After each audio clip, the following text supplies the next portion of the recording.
ಕಲಬುರಗಿಯಲ್ಲಿ ನೂತನ ಮೆಗಾ ಡೈರಿಯನ್ನು ಪ್ರಾರಂಭಿಸಲು ಕೆಕೆಆರ್ಡಿಬಿ ವತಿಯಿಂದ 50 ಕೋಟಿ ರು ಅನುದಾನ ಒದಗಿಸಲಾಗುವುದು. ಕೆಕೆಆರ್ಡಿಬಿ ವತಿಯಿಂದ ಕಲಬುರಗಿಯಲ್ಲಿ ಪ್ರಾದೇಶಿಕ ಸಹಕಾರ ಭವನವನ್ನು 10 ಕೋಟಿ ರು ವೆಚ್ಚದಲ್ಲಿ ನಿರ್ಮಿಸಲು ಉದ್ದೇಶಿಸಿದೆ. ಕೆಕೆಆರ್ಡಿಬಿ ಸಹಯೋಗದಿಂದ ಗ್ರಾಮೀಣ ಉಗ್ರಾಣಗಳನ್ನು 60 ಕೋಟಿ ರು ವೆಚ್ಚದಲ್ಲಿ ನಿರ್ಮಾಣ ಮಾಡಲಾಗುವುದು. ಕುರಿ ಮತ್ತು ಮೇಕೆ ಸಾಕಾಣಿಕೆದಾರರ ಅನುವಾಗುವಂತೆ ಬೆಂಗಳೂರಿನಲ್ಲಿ ಸುಸಜ್ಜಿತ ಕುರಿ ಮತ್ತು ಮೇಕೆ ಮಾರುಕಟ್ಟೆಯನ್ನು ಪ್ರಾರಂಭಿಸಲಾಗುವುದು. ಚಿಕ್ಕಬಳ್ಳಾಪುರದಲ್ಲಿ ಕೃಷಿ ಉತ್ಪನ್ನ ಮಾರುಕಟ್ಟೆ ಸಮಿತಿಯ ವತಿಯಿಂದ ಅಂತಾರಾಷ್ಟ್ರೀಯ ಮಟ್ಟದ ಹೈಟೆಕ್ ಹೂವಿನ ಮಾರುಕಟ್ಟೆಯನ್ನು ಹಾಗೂ ಕೆಜಿಎಫ್ನಲ್ಲಿ ರೈತರ ಆಧುನಿಕ ಮಾರುಕಟ್ಟೆಯನ್ನು ಸಾರ್ವಜನಿಕ ಖಾಸಗಿ ಸಹಭಾಗಿತ್ವದಲ್ಲಿ ಸ್ಥಾಪಿಸಲಾಗುವುದು. ಜಲಸಂಪನ್ಮೂಲ ಗಂಟಲು ಒಣಗಿದೆ, ತಕೋ ಈ ಬಂಗಾರದ ಸರಪಳಿ, ಬದಲಾಗಿ ಒಂದು ಗುಟುಗು ನೀರು ಕೊಡು. ವಿಲ್ಸನ್ ಕಟೀಲ್.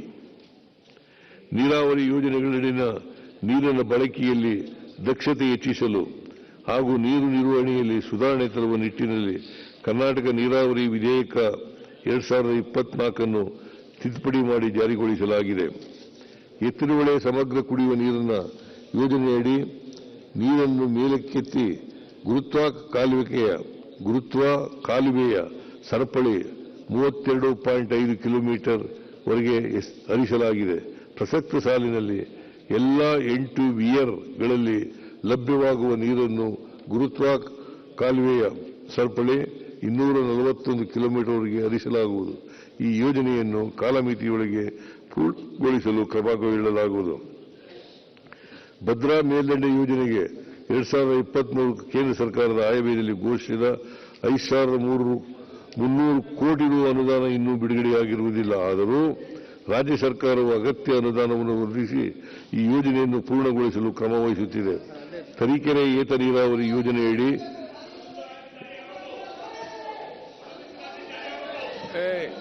ನೋಡಿ ಅವರನ್ನು ಯಾರಂತ ಹೇಳಿ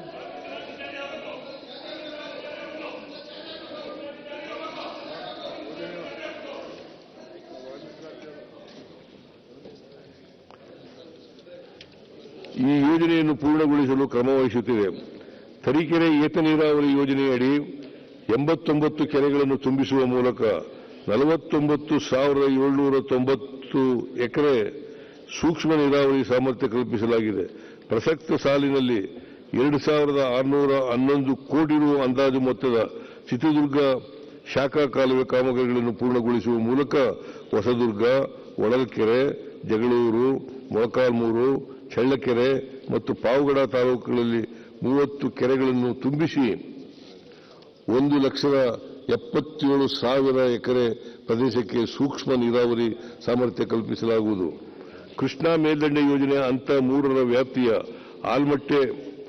ಆಲ್ಮಟ್ಟಿ ಅಣೆಕಟ್ಟಿನ ಗೇಟನ್ನು 524.256 ಮೀಟರ್ವರೆಗೆ ಎತ್ತರಿಸಿರುವುದರಿಂದ ಮುಳುಗಡೆಯಾಗುವ ಜಮೀನುಗಳು ಒಪ್ಪಂದ ತೀರ್ಪಿನ ಕನ್ಸೆಂಟ್ ಅವಾರ್ಡ್ ಮುಖಾಂತರ ಒಂದೇ ಹಂತದಲ್ಲಿ ಭೂಸ್ವಾಧೀನಪಡಿಸಿಕೊಂಡು ರೈತರಿಗೆ ಪರಿಹಾರ ವಿತರಣೆಗಾಗಿ ಕ್ರಮ ವಹಿಸಲಾಗುವುದು. ಅಲ್ಲದೆ 2.01 ಲಕ್ಷ ಎಕರೆ ನೀರಾವರಿ ಸಾಮರ್ಥ್ಯ ಕಲ್ಪಿಸುವ ಬಾಕಿ ಕಾಮಗಾರಿಗಳನ್ನು ಅನುಷ್ಠಾನಗೊಳಿಸಲು ಕ್ರಮ ವಹಿಸಲಾಗುವುದು. ಮೇಕೆದಾಟು ಸಮತೋಲನ ಜಲಾಶಯ ಯೋಜನೆಯ ಪೂರ್ವ ಸಿದ್ಧತಾ ಕಾರ್ಯ ಅಂತಿಮಗೊಂಡಿದ್ದು, ಕೇಂದ್ರ ಸರ್ಕಾರದ ಸಕ್ಷಮ ಪ್ರಾಧಿಕಾರಿಗಳ ತಿಳುವಳಿ ದೊರೆತ ಕೂಡಲೇ ಯೋಜನೆಯನ್ನು ಅನುಷ್ಠಾನಗೊಳಿಸಲಾಗುವುದು. ಕಳಸಾ-ಬಂಡೂರಿ ನಾಲಾ ತಿರುವು ಯೋಜನೆಯಡಿ 3.9 ಟಿಎಂಸಿ ನೀರಿನ ಬಳಕೆಗಾಗಿ ಕೇಂದ್ರ ಸರ್ಕಾರದಿಂದ ತಿಳುವಳಿಗಳನ್ನು ನಿರೀಕ್ಷಿಸಿ ಈಗಾಗಲೇ ಯೋಜನಾ ಕಾಮಗಾರಿಗಳನ್ನು ಕೆಲವು ಷರತ್ತುಗಳೊಂದಿಗೆ ಗುತ್ತಿಗೆ ವಹಿಸಲಾಗಿದೆ. ಕೇಂದ್ರ ಸರ್ಕಾರದ ಅನುಮೋದನೆ ದೊರೆತ ಕೂಡಲೇ ಕಾಮಗಾರಿಗಳನ್ನು ಪ್ರಾರಂಭಿಸಲಾಗುವುದು. ಕೃಷ್ಣಾ ಕಣಿವೆ, ಕಾವೇರಿ ಕಣಿವೆ ಹಾಗೂ ಇತರ ನದಿಗಳ ಕಣಿವೆಯ ವಿವಿಧ ಯೋಜನೆಗಳಡಿ ಬಾಕಿ ಇರುವ ಕಾಮಗಾರಿಗಳನ್ನು ಕೈಗೆತ್ತಿಕೊಂಡು ಪ್ರಸಕ್ತ ಸಾಲಿನಲ್ಲಿ ಪೂರ್ಣಗೊಳಿಸಲು ಕ್ರಮ ವಹಿಸಲಾಗುವುದು. ಯೋಜನೆಯ ವಿವರಗಳನ್ನು ಅನುಬಂಧ 1ರಲ್ಲಿ ಲಗತ್ತಿಸಿದೆ. ಕೃಷ್ಣಾ ಕಣಿವೆಯ ಅನುಷ್ಠಾನ ಹಂತದಲ್ಲಿರುವ ಆಧುನೀಕರಣ ಹಾಗೂ ಏತ ನೀರಾವರಿ ಯೋಜನೆಗಳನ್ನು PMKSY AIBP ಯೋಜನೆಯಡಿ ಕೇಂದ್ರ ಸರ್ಕಾರದ ಸಹಾಯಧನ ಪಡೆಯಲು ಸೂಕ್ತ ಪ್ರಸ್ತಾವನೆಗಳನ್ನು ಸಲ್ಲಿಸಲಾಗುವುದು. ಯೋಜನೆಯ ವಿವರಗಳನ್ನು ಅನುಬಂಧ 2ರಲ್ಲಿ ಲಗತ್ತಿಸಿದೆ. ಜಲಸಂಪನ್ಮೂಲ ಇಲಾಖೆಯಲ್ಲಿ ಕಾಮಗಾರಿಗಳ ಅಂದಾಜು ತಯಾರಿಕೆಯಲ್ಲಿ ಏಕರೂಪದ ತಾಂತ್ರಿಕ ಮಾನದಂಡಗಳನ್ನು ಜಾರಿಗೊಳಿಸಲಾಗುವುದು. ತುಂಗಭದ್ರಾ ಜಲಾಶಯದಲ್ಲಿ ತುಂಬಿರುವ ಹೂಳಿನಿಂದಾಗಿ ನೀರಿನ ಸಂಗ್ರಹಣೆಯಲ್ಲಿ ಆಗಿರುವ ಕೊರತೆಯನ್ನು ಸರಿದೂಗಿಸಲು ಕೊಪ್ಪಳ ಜಿಲ್ಲೆಯಲ್ಲಿ ನವಲಿ ಸಮತೋಲನಾ ಜಲಾಶಯ ನಿರ್ಮಾಣವೂ ಸೇರಿದಂತೆ ಪರ್ಯಾಯ ಮಾರ್ಗೋಪಾಯಗಳ ಬಗ್ಗೆ ಆಂಧ್ರಪ್ರದೇಶ ಮತ್ತು ತೆಲಂಗಾಣ ರಾಜ್ಯಗಳೊಂದಿಗೆ ಚರ್ಚಿಸಿ ಅಂತಿಮಗೊಳಿಸಲಾಗುವುದು. ರಾಜ್ಯದ ಪ್ರಮುಖ ಅಣೆಕಟ್ಟು ಗೇಟುಗಳ ಸದೃಢತೆಯನ್ನು ತಾಂತ್ರಿಕ ಪರಿಶೀಲನೆಗೊಳಪಡಿಸಿ ಅಗತ್ಯ ಕಂಡುಬಂದಲ್ಲಿ ಗೇಟುಗಳನ್ನು ದುಸ್ತರಿಗೊಳಿಸಲು ಮತ್ತು ಬದಲಿಸಲು ಆದ್ಯತೆಯ ಮೇಲೆ ಕ್ರಮವಹಿಸಲಾಗುವುದು.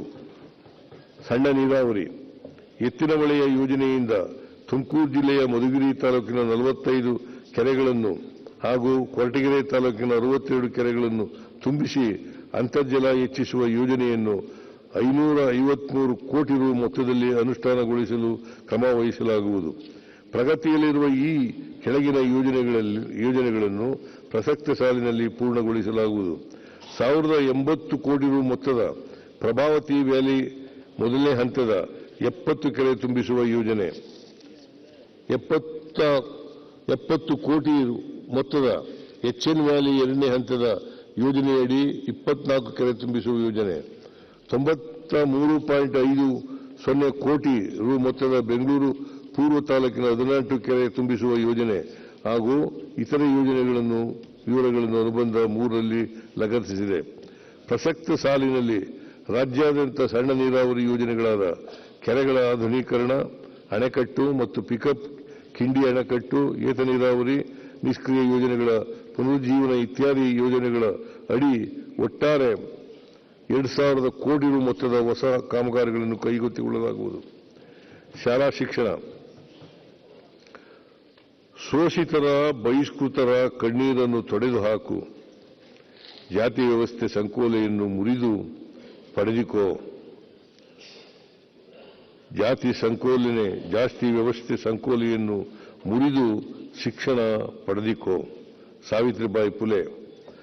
ಪೂರ್ವ ಪ್ರಾಥಮಿಕದಿಂದ ಪದವಿ ಪೂರ್ವ ಹಂತದವರೆಗೂ ಒಂದೇ ಸೂರಿನಡಿ ಗುಣಮಟ್ಟದ ಶಿಕ್ಷಣ ನೀಡಲು ನಮ್ಮ ಸರ್ಕಾರದ ಹಿಂದಿನ ಅವಧಿಯಲ್ಲಿ ಪ್ರಾರಂಭಿಸಲಾಗಿರುವ ಕರ್ನಾಟಕ ಪಬ್ಲಿಕ್ ಶಾಲೆಗಳನ್ನು ವಿಸ್ತರಿಸಲು ಉದ್ದೇಶಿಸಿದೆ. ಏಷಿಯನ್ ಡೆವಲಪ್ಮೆಂಟ್ ಬ್ಯಾಂಕ್ ನೆರವಿನೊಂದಿಗೆ 2,500 ಕೋಟಿ ರು ವೆಚ್ಚದಲ್ಲಿ 500 ಹೊಸ ಕರ್ನಾಟಕ ಪಬ್ಲಿಕ್ ಶಾಲೆಗಳನ್ನು ಪ್ರಾರಂಭಿಸಲಾಗುವುದು. ಶಾಲಾ ಮಕ್ಕಳ ಅಪೌಷ್ಟಿಕತೆ ನಿವಾರಿಸುವ ನಿಟ್ಟಿನಲ್ಲಿ ಪ್ರಸ್ತುತ 53 ಲಕ್ಷ ಮಕ್ಕಳಿಗೆ ವಾರದಲ್ಲಿ 2 ದಿನ ವಿತರಿಸಲಾಗುತ್ತಿರುವ ಮೊಟ್ಟೆ, ಬಾಳೆಹಣ್ಣನ್ನು ಅಜೀಂ ಪ್ರೇಮ್ಜಿ ಫೌಂಡೇಶನ್ ಸಹಾಯದೊಂದಿಗೆ 1,500 ಕೋಟಿ ರು ವೆಚ್ಚದಲ್ಲಿ ವಾರದಲ್ಲಿ 6 ದಿನಕ್ಕೆ ವಿಸ್ತರಿಸಲಾಗಿದೆ. ಈ ಯೋಜನೆಯನ್ನು 25-26ರ ಸಾಲಿನಲ್ಲಿಯೂ ಮುಂದುವರಿಸಲಾಗುವುದು.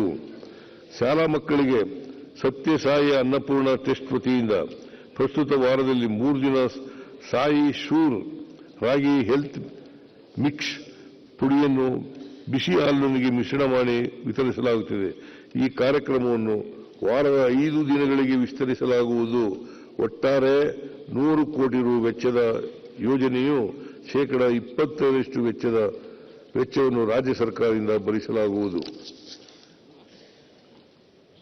ಸರ್ಕಾರಿ ಪ್ರಾಥಮಿಕ ಮತ್ತು ಪ್ರೌಢಶಾಲೆಗಳ ಅತಿಥಿ ಶಿಕ್ಷಕರು ಮತ್ತು ಸರ್ಕಾರಿ ಪದವಿ ಪೂರ್ವ ಕಾಲೇಜುಗಳ ಅತಿಥಿ ಉಪನ್ಯಾಸಕರಿಗೆ ಪ್ರಸ್ತುತ ನೀಡಲಾಗುತ್ತಿರುವ ಮಾಸಿಕ ಗೌರವಧನವನ್ನು ತಲಾ 2,000 ರೂಪಾಯಿ ಹೆಚ್ಚಿಸಲಾಗುವುದು. ಸರ್ಕಾರಿ ಶಾಲೆಗಳಲ್ಲಿ ಬಿಸಿಯೂಟ ತಯಾರಿಸುವ ಸಿಬ್ಬಂದಿಗೆ ನೀಡುತ್ತಿರುವ ಮಾಸಿಕ ಗೌರವವನ್ನು ತಲಾ 1,000 ರೂಪಾಯಿಗೆ ಹೆಚ್ಚಿಸಲಾಗುವುದು. ರಾಜ್ಯದ ಅರ್ಹ 100 ಸರ್ಕಾರಿ ಹಿರಿಯ ಪ್ರಾಥಮಿಕ ಶಾಲೆಗಳನ್ನು ಪ್ರೌಢಶಾಲೆಗಳನ್ನಾಗಿ ಹಾಗೂ 50 ಪ್ರೌಢಶಾಲೆಗಳನ್ನು ಪದವಿ ಪೂರ್ವ ಶಾಲೆಗಳನ್ನಾಗಿ ಉನ್ನತೀಕರಿಸಲಾಗುವುದು. LKGಯಿಂದ ದ್ವಿತೀಯ PUCವರೆಗಿನ ಎಲ್ಲ ತರಗತಿಗಳ ವಿದ್ಯಾರ್ಥಿಗಳು ಆಯಾ ತರಗತಿಗೆ ತಕ್ಕಂತೆ ಕಲಿಕೆಯ ಮಟ್ಟವನ್ನು ಹೊಂದುವ ನಿಟ್ಟಿನಲ್ಲಿ 3 ವರ್ಷಗಳ ಮಹತ್ವಾಕಾಂಕ್ಷಿ ಕಾರ್ಯಕ್ರಮವನ್ನು ಜಾರಿಗೊಳಿಸಲಾಗುವುದು. ಈ ಮೂಲಕ ಎಸ್ಎಸ್ಎಲ್ಸಿ ಮತ್ತು ಪಿಯುಸಿ ಪರೀಕ್ಷೆಗಳ ಫಲಿತಾಂಶದಲ್ಲಿ ಸುಧಾರಣೆ ತರಲಾಗುವುದು. ಇದಕ್ಕಾಗಿ ಈ ಕೆಳಕಂಡ ಉಪಕ್ರಮಗಳನ್ನು ಕೈಗೊಳ್ಳಲಾಗಿದೆ.